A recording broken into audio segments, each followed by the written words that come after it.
10th class మీద ఈ అమ్మాయికి ఇక్కడ పడేలాగా ఈ అమ్మాయి నీ 10th క్లాస్ సర్టిఫికెట్లు ఎక్కడ ఉన్నాయి? స్కూల్లో ఎందుకు ఎట్టించావు? పాస్ అయ్యావా నువ్వు? ఆ సర్టిఫికెట్లు దానికి జాబ్ ఏంటి అని చిన్నది. నువ్వు బాగా చదువుతున్నావా? బాగా చదువుతా, నువ్వు బాగా చదువుతుందా, ఆ పిల్లలు బాగా చదువుతుందా? మీ చెల్లి ఏమో నేను ముందు స్టార్ట్ చేయించేస్తాను పని. మీరు ఈలోగా ఎక్కడ ఉంటారు? ఈ లోపు ఎక్కడ ఉంటారు? ఓ పని చేయండి, వీళ్ళని ఎక్కడో చోట ఇంట్లోకి అద్దె ఇంట్లోకి చేర్చి ముందు ఇది తీసేసి ఫౌండేషన్ అయ్యి నేను వేయింతాను, రేకు పెట్టి కట్టిందాం. దానికి ఏమన్నా సహకరించండి, మ్యాండేటరీ కదా, లేదా చేసేద్దాం పని. వీళ్ళని పెట్టేసిన వెంటనే పని స్టార్ట్ చేయించేద్దాం. ఎవరన్నా మంచి మేస్త్రి ఉంటే తీసుకురా. కొన్ని రోజులు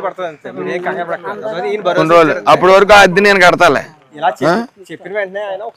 అదే అద్దె నా ఫోన్పే ఏదైనా పెట్టు, అద్దె ఎంత అయితే అంత 2 నెలలు పడద్దులే. ఎలాగా రేపు నువ్వు స్పీడ్గా స్టార్ట్ చేసినా 2 నెలలు పడద్దు కాబట్టి పెట్టేసి చెప్తాను.